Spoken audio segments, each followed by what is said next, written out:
Welcome, Carlos Santana, to the Legends of Classic Rock. It's nice to meet you finally. Thank you. It's nice to be here. Thank you for inviting me. You're on my very short list, so I can cross you off. I appreciate it. Anxious to see you tonight here in Las Vegas, playing the Hard Rock. Congratulations on the imminent release of Guitar Heaven. It's a beautifully crafted record, first of all. Thank you so much. I really appreciate you resonating with it. We had a lot of fun doing it, and I learned a lot. Every day it was a lesson in trusting and willingness. There's something about trusting and willingness that you're able to create miracles. If you don't have trust or willingness, you're just not going to have any thrust, no acceleration. You're not going anywhere. Now, when you've dealt with people over a number of years, it's a matter of building up trust. What about artists that you meet? How do you build trust quickly if you just met them and you have to do a project together? It's the eyes. If there's something about slowing everything down when you're in a crowded room and you're able to take the aerial view of the situation, and it's not judging or anything, but it's more like reassessing, like a gardener, which flowers are open and which ones are closed and which ones don't want to be closed. Don't want to be open for a while. The ones that want to be open, all it takes is a little bit of it's all in the presentation. I think I heard a long time ago that advice was seldom welcome, especially by those who need it the most.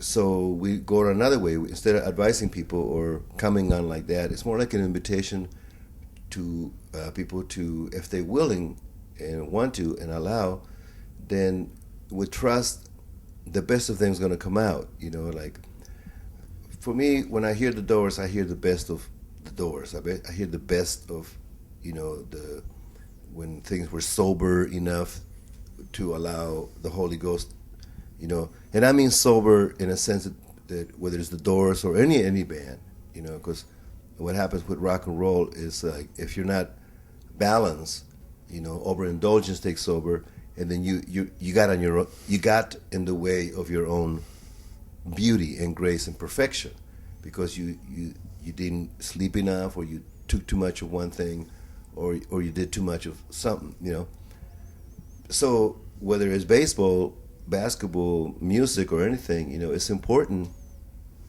to be cognizant that in order to create like a masterpiece that you will be happy 20, 30 years, 50 years from now, you have to learn to be balanced and learn to be clear, knowing when to get out of your own way. You talk about 20, 30, 40, 50 years ago. Is there a decade in your past as a musician that you felt most comfortable in? Or is it now? Never better than now. It's I understand with a lot more tangible clarity that all I have to do is be gracious, be present, and trust that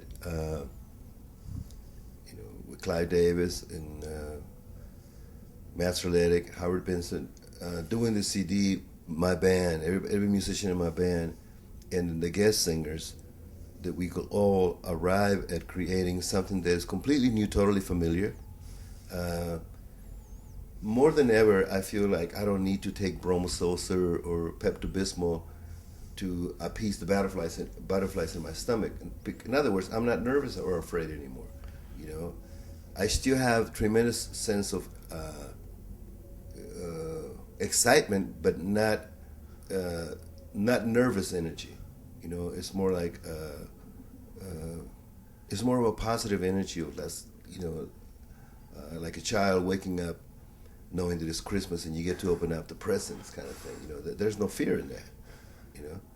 So I have never felt more clear than I am right now, because I'm not here to compete or compare. I'm here to compliment. It's not NASCAR or the World Cup. It's art. It's art. I like the way you said, brand new yet totally familiar. Is that the nature, when you approach doing a cover song, doing someone else's music, What is the goal in mind for you? That? Well, the goal is to make that song so believable that when people hear it, they resonate with you. Maybe, perhaps even a little bit more than the original person. You know, that's why we do it. Whether it's Aretha or, Aretha's doing "I'm Eleanor Rigby" or Ray Charles doing "The Long and Winding Road." It's how much you take something from one artist, like the lyrics, because the Beatles were incredible at writing. But how much heart and soul can you put in it to make it so that even the Beatles go, damn, you know? Wes Montgomery doing Beatles songs, Beatles catalog. And there's so much catalogs. I mean, that's one thing that I really I learned from Mr. Clive Davis is his love for the catalog of Curtis Mayfield or the Beatles or Burt Bacharach, or Rodgers and Hammerstein, who else is Curtis Mayfield, Smokey Robinson, how do you have enough courage and clarity and soulfulness to take this song and make it completely new, totally familiar? Let's talk about Clive for a minute, because you guys date back to the late 60s. You signed you to Columbia. As I recall, in the late 90s, there was another discussion about getting together a compilation of songs, and it was a massive resurgence in your career. What does Clive mean to you, and what has he meant to your career? Well, Clive is an archangel like Bill Graham or Miles Davis or B.B. King or Tito Puente. He's been instrumental since I met him in opening doors for me.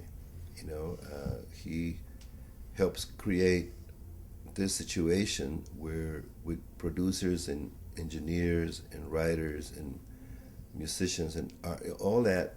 So all I have to do is just walk in, and the door opens up. Next thing I know, it's either a Woodstock or a Supernatural. It's a huge door, man, to go from junior high school to 550,000 just in front of you. And then the millions over the years who still resonate with Woodstock around the world, because for some reason, just like young people still and will always resonate with the Doors, there's something about the Doors that's like eternally, not only relevant, but eternally rebellious, if you will. The Rolling Stones is the same. There's an element of the Rolling Stones and the Doors that signify getting away from mom and dad with respect, but not following what they like or what they're into. It's a healthy rebellion. Leaving the nest. Music. Did you see the Doors movie, the documentary that came out? No, I haven't seen it. I encourage you, as a Doors fan that you are. I think it's the best documentary on rock that's been out in many, many years. Johnny Depp narrates. It's wonderful. And it's not interviews. It's just the footage of the Doors themselves. Wow. It's quite wonderful. Yeah, well, I definitely like to see that because I'm one of their biggest fans. I got the pleasure of seeing Chester Bennington, who you know well, for the Doors' 40th anniversary show at the Whiskey. Robbie and Ray were there, and they had they had Perry Farrell and Chester. You don't have Perry, but you have Chester. And I think it's an incredible, adventurous spirit that you possess in going after a song like Riders in the Storm, of all the Doors songs. How did you approach that? It was easiest than approaching Light My Fire. Light My Fire, it is more challenging. Riders of the Storm is a lot easier-est for me because I relate to the shaman energy of Apaches in the Grand Canyon, or Huichol Tarahumara, or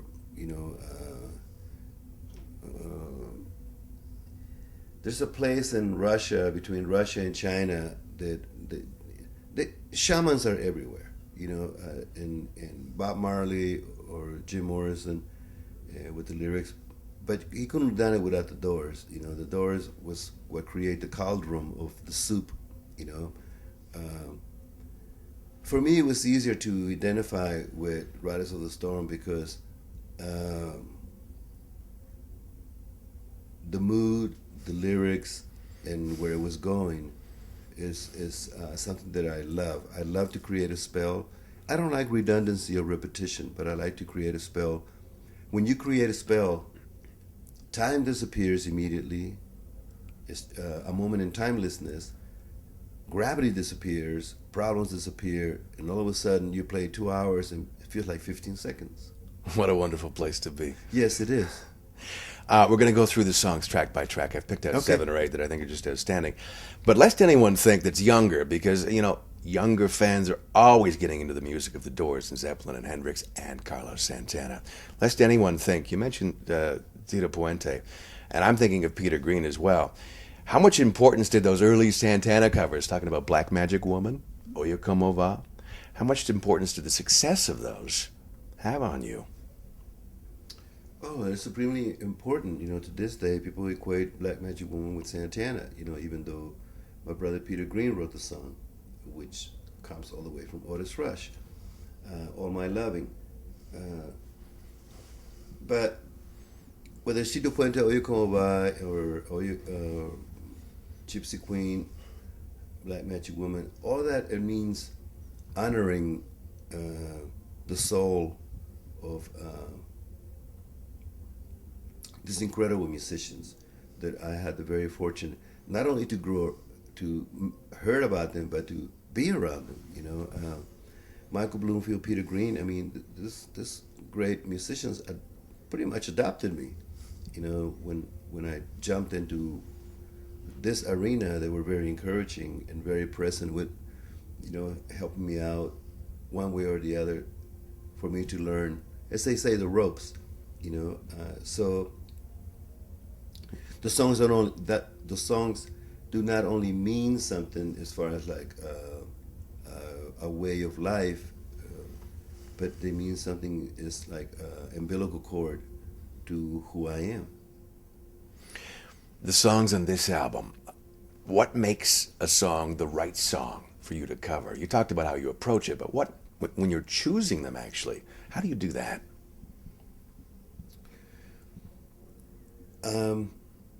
What people call Santana-ize a song, it means being able to put Afro-Cuban in it, specifically the African element, to make women dance. I have to see women dance and Michael Jackson dancing on it. I have to see women with their eyes closed and they let go of problems and they're deeply in a natural, normal, aware of their own sensuality. And if I can do that first, then I can put the song in perspective for me. Then I can play on it. Especially a woman who is multi-dimensional, universal multi-dimensional. If I can see African, Irish, all the women just really dancing like belly dancing or a gypsy, then I'm in. If I'm hearing music to do calisthenics by, then I won't be able to do that. So to me, the woman in Michael Jackson, figuratively in a very, very direct way, I have to picture that. Explore Music wears English Laundry apparel.